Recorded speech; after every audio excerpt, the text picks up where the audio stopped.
வணக்கம். வாங்க இன்னைக்கு பைனாப்பிள் கேசரி எப்படி பண்றதுன்னு பார்க்கலாங்க. இந்த பைனாப்பிள் கேசரி பாத்தீங்கன்னா சாப்பிட்றதுக்கு ரொம்ப டேஸ்டா இருக்கும். பார்க்கறதுக்கு எவ்வளவு அழகா இருக்கு பாருங்க. சாப்பிட்றதுக்கும் அவ்வளோ டேஸ்டா இருக்கும். எந்த கலரும் சேர்க்காமே கலர் நேச்சுரல் கலர்ல இருக்கு பாருங்க. பழத்தோடைய கலர்லயே இருக்கு. அதே மாதிரி நம்ம எசன்ஸும் சேர்க்கலங்க. அந்த ஃபிளேவரே நல்லா இருக்கும். இத மாதிரி ஒரு தடவை நம்ம கேசரி செஞ்சு கொடுத்துட்டோம்னா பசங்களுக்கு திரும்ப திரும்பி நமக்கு இத மாதிரி கேசரி செய்ய சொல்லுவாங்க. அவ்வளோ அருமையா அவ்வளோ டேஸ்டா இருக்கும் இது சாப்பிட்றதுக்கு.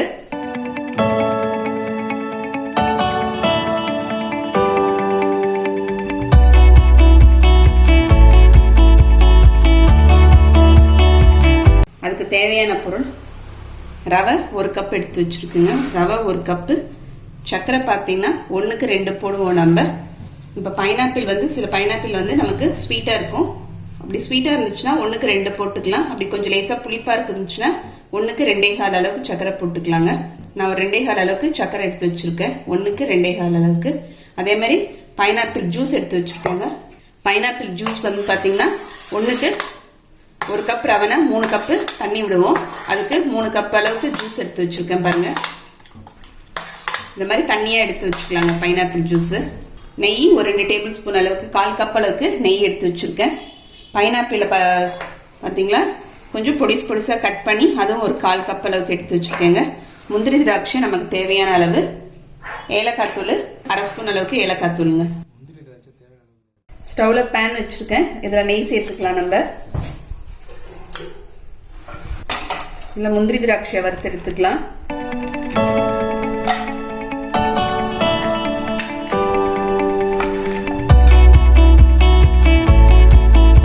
இப்போ திராட்சை சேர்த்துக்கலாங்க. முந்திரி பாதி வறுப்பட்டுருச்சு. இப்போ திராட்சை சேர்த்துக்கலாம். இப்போ எடுத்துடலாங்க. திராட்சை ஒப்பி வந்துருச்சு பாருங்க. எடுத்துடலாம்.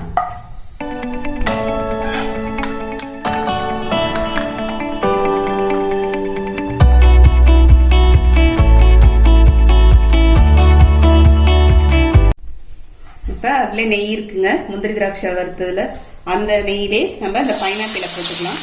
இப்போ இந்த நெய்யில இந்த பைனாப்பிள் சேர்த்துக்கலாங்க. சேர்த்து அதையும் ஒரு 2 நிமிஷம் அளவுக்கு நம்ம வதக்கி எடுத்துக்கலாம். இந்த நெய்யில பைனாப்பிள் வதக்கும் போது நமக்கு நல்லா இந்த பைனாப்பிள் நெய்யில வறுத்த அந்த ஃப்ளேவர் நல்லா இருக்குங்க, வாசனை. இப்போ 2 நிமிஷம் ஆயிடுச்சு, எடுத்துடலாங்க பைனாப்பிளையும்.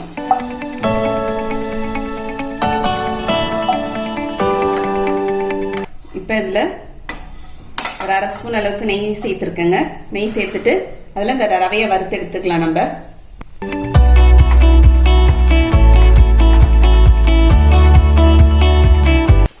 ரவையை நம்ம இப்போ வறுத்தாச்சுங்க. ரவையை நம்ம போட்டு ஒரு 5-6 நிமிஷம் நல்லா வறுத்துக்கணுங்க. ரவையை வறுக்கும் போது நல்லா நமக்கு வாசனை வந்தோடனே நம்ம எடுத்துடலாம். இப்போ நான் ரவை வறுத்து முடிச்சுட்டேங்க, எடுத்துடுறேன். ரவையை வறுக்கும் போது நல்லா சிம்ல வச்சு ஒரு 5-6 நிமிஷம் வறுத்துக்கலாங்க. இப்போ அதே பேன்லேயே ரவை எடுத்தாச்சு. அதே பேன்லேயே நம்ம இந்த பைனாப்பிள் ஜூஸ் எடுத்துக்கலாம். அந்த ஃப்ளேவர் நமக்கு ஒரிஜினல் அந்த பழத்தோடைய ஃப்ளேவர் இருக்கிறதுனால அவ்வளோ ரொம்ப ருசியாக இருக்கும் சாப்பிட்றதுக்கு. அந்த எசன்ஸ் வாசனை பிடிக்காதவங்களுக்குலாம் இதை மாதிரி செஞ்சு கொடுத்தோம்னா ரொம்ப பிடிக்குங்க, சாப்பிடுவாங்க. இப்போ பைனாப்பிள் ஜூஸ் சேர்த்து கொதிக்குது பாருங்க நல்லா. இப்போ கொதிக்கும் போது நல்லா நம்ம ரவையை சேர்த்துக்கலாம்.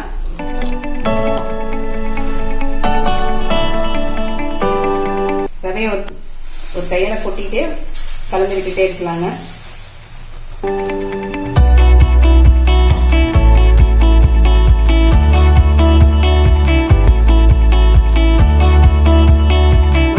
ஒரு சிட்டிகை அளவுக்கு உப்பு சேர்த்துக்கிறேங்க. நமக்கு அப்பதான் அதுல இருக்கிற ஸ்வீட் எடுத்து கொடுக்கும். இப்ப நம்ம சர்க்கரை சேர்த்துக்கலாம். நம்ம விட்ட தண்ணி இழுத்து ரவை நல்லா வெந்து வந்துருச்சுங்க. இப்ப நம்ம சர்க்கரையை சேர்த்துக்கலாம்.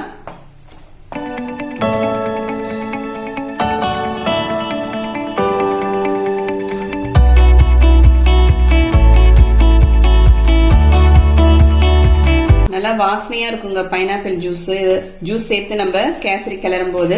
இதுக்கு எந்த எசன்ஸும் தேவையில்லை. ஏன்னா அதோடைய பழத்துடைய வாசனையே நல்லா வாசனையா இருக்கும். அந்த பழத்துடைய ஜூஸ் சேர்த்ததுனால அதுவே நல்லா வாசனையா இருக்குங்க. நம்ம சர்க்கரை சேர்த்துருக்கோம். அது நல்லா கலந்து வரட்டுங்க. இப்போ நெய் சேர்த்துக்கலாங்க. நம்ம சேர்த்துட்டு இதில் ஏலக்காய் தூள் சேர்த்துடலாம்.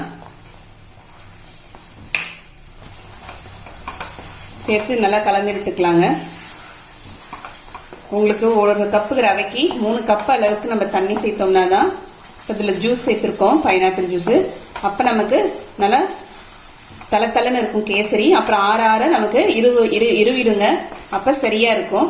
அதனால் 1க்கு 3 கேசரிக்கு எப்பயுமே 1க்கு 3 கப் அளவுக்கு நம்ம தண்ணி மெஷர்மெண்ட் வச்சுக்கலாம்.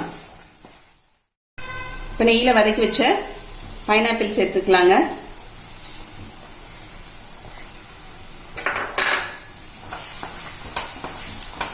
கலர் பாருங்க எவ்வளோ அழகா இருக்குன்னு.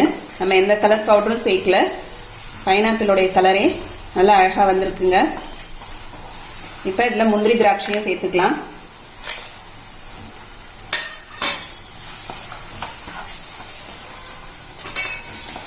நான் ஸ்டவ் ஆஃப் பண்ணிடுறேங்க. நமக்கு கேசரி ரெடி ஆயிடுச்சு, பைனாப்பிள் கேசரி. இப்போ நமக்கு பைனாப்பிள் கேசரி ரெடி ஆயிடுச்சுங்க. எந்த கலரும் சேர்க்காமே கலர் நேச்சுரல் கலர்ல இருக்கு பாருங்க. இந்த மாதிரி ஒரு தடவை செஞ்சு பாருங்க. செஞ்சு பார்த்துட்டு எப்படின்னு கமெண்ட் பண்ணுங்க.